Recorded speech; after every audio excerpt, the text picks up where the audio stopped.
तो ये महाविकास आघाड़ी जहां पर कमोबेश गठबंधन को लेकर सीटों के तालमेल पर बात बनती हुई नजर आ रही है, जिसका जिक्र अभी जैनेंद्र कर रहे थे। लेकिन वहीं महायुति का हाल क्या है? चुनाव की तारीखों का आज ऐलान होने जा रहा है। मृत्युंजय, निश्चित तौर पर महायुति की भी तैयारियां लगभग पूरी हो चुकी हैं। इस महायुति में बीजेपी सबसे ज़्यादा सीटों पर चुनाव लड़ेगी। 145 से लेकर 155 के बीच सीटों का नंबर रहेगा, जिस पर बीजेपी चुनाव लड़ेगी।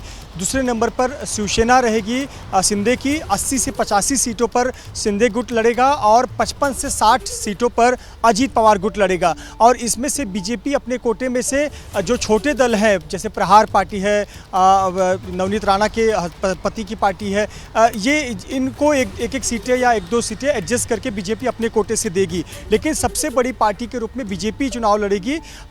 निश्चित तौर पर जिस प्रकार से 2019 का घटनाक्रम हुआ है, तो बीजेपी बहुत सावधानी से कदम रखना चाहती है और चाहती है कि हमेशा वो इस स्थिति में रहे कि सरकार बीजेपी के बिना ना बन पाए। तो इस प्रकार आपको बता दें कि महायुति का फॉर्मूला लगभग तय हो चुका है। बहुत जल्द इसका भी ऐलान कर दिया जाएगा। यहाँ तक कि जो सिटिंग विधायक गठबंधन है, चाहे महाविकास आघाड़ी हो या फिर महायुति हो, दोनों में ही जो गठबंधन सीट शेयरिंग का फॉर्मूला है वो कमोबेश तय हो चुका है। आज दोपहर तारीखों का ऐलान चुनाव के लिए महाराष्ट्र भी, झारखंड भी। जल्दी से जरा नम्रता का रुख करते हैं। ऐसे में नम्रता, महत्वपूर्ण ये हो जाता है कि दोनों ही गठबंधन चेहरों के साथ उतरेंगे इस चुनावी लड़ाई में, या फिर चेहरों को अभी ठंडे बस्ते में अगर डाल दिया जाए। दोनों को, महाविकास आघाड़ी को भी और महायुति को भी, सूट यही करता है फिलहाल।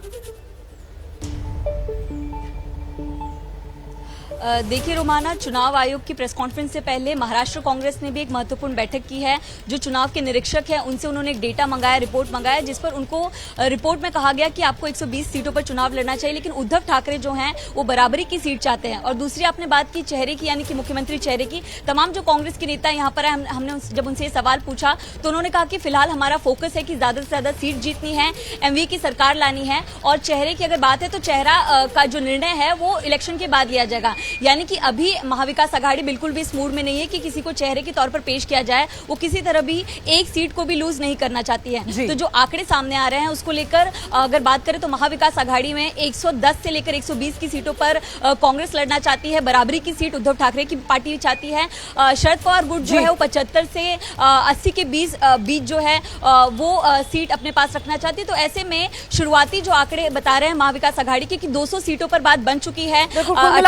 देखिए, वो दरवाजे एक तरीके से खुला रखना चाहते हैं अपने लिए। और ऐसे में अब बड़ी खबर झारखंड से आ रही है। विधानसभा चुनाव से जुड़ी हुई जानकारी, टिकट बंटवारे को लेकर झारखंड बीजेपी की बैठक जारी है। शिवराज सिंह चौहान के आवास पर यह बैठक हो रही है। कोर कमेटी की बैठक में उम्मीदवारों के नाम तय हो रहे हैं। शाम को सीसी की बैठक में इन नामों को आगे रखा जाएगा और फिर इस पर औपचारिक मुहर लग जाएगी। इस वक्त की बड़ी खबर, झारखंड विधानसभा चुनाव से जुड़ी हुई टिकट बंटवारे को लेकर झारखंड बीजेपी की बैठक जारी। सीधे आपको लेकर चलेंगे, हमारे साथ हमारे सहयोगी शशांक इस समय मौजूद हैं। शशांक, क्या अपडेट मिल रहा है?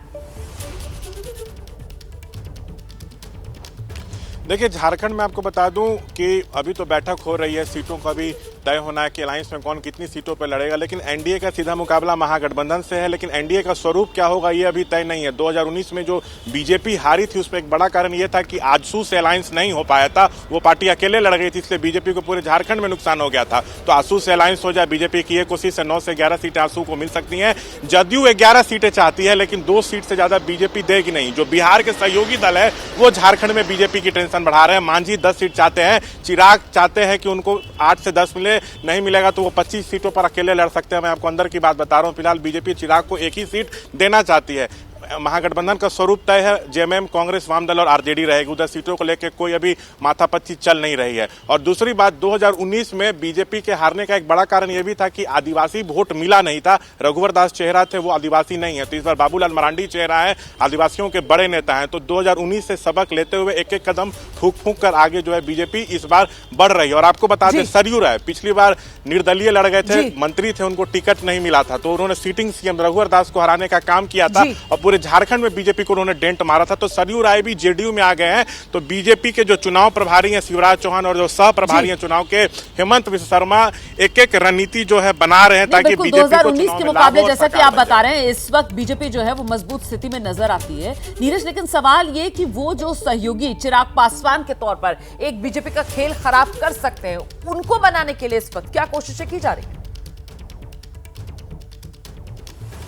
देखिए, रोमाना चिराग पासवान से जब हमारी बात हुई थी तो उन्होंने साफ कहा था कि हमारा नेशनल लेवल पर जो गठबंधन है वो गठबंधन दिल्ली में है, मोदी सरकार के साथ है।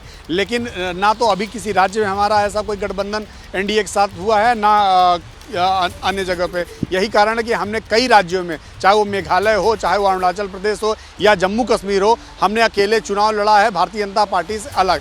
तो उनका मसला ये है कि उनको अपने कैडर को जिंदा रखने के लिए वो झारखंड में भी चुनाव लड़ सकते हैं। अब रही बात ये कैसे पेच फंसा सकते हैं। दरअसल भारतीय जनता पार्टी चाहती है कि चिराग कोई चुनाव ना लड़े, एक सीट वो अपने कोटे से देना चाहते हैं, लेकिन चिराग पासवान नहीं चाहते हैं कि एक सीट पर वो चुनाव लड़े, क्योंकि एक सीट पर चुनाव यहीं पर आकर पेच उनका फंस जाता है ना। देखना होगा कि आखिरकार इसका क्या हल, क्या तोड़ निकाला जाता है बीजेपी की तरफ से। मैं जल्दी से जरा दर्शकों को लेकर चलूंगी। हमारे साथ हमारे सहयोगी वीरेश पांडे भी इस समय मौजूद है और उत्तर प्रदेश में वो जो 10 सीटों पर उपचुनाव होना है, यहां पर भी गठबंधन को लेकर कहीं ना कहीं असमंजस की सी स्थिति, वो संजय निषाद की नाराजगी की खबर। वीरेश, क्या अपडेट मिल रहा है? मना लिया सहयोगियों को बीजेपी ने उपचुनाव के लिए?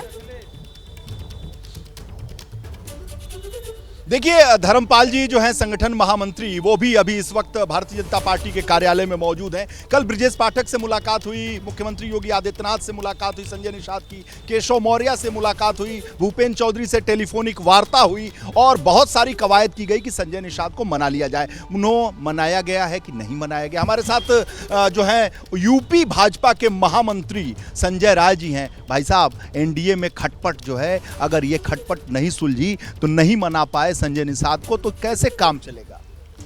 एनडीए में कोई खटपट नहीं है। और जहां तक सवाल संजय निषाद जी का है,